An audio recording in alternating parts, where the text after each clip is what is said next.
Debido al exceso de lluvias en la ciudad, hay muchos encharcamientos y todavía sigue lloviendo en la zona conurbada.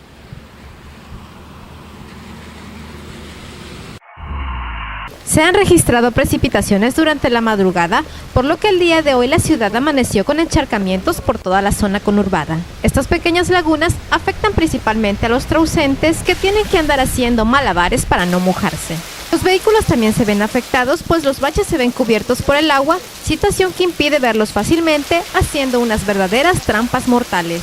Otro peligro es el pavimento mojado, que puede originar derrapes y acentuar las fallas mecánicas de los automóviles a la hora de frenar, causando los ya conocidos patinajes.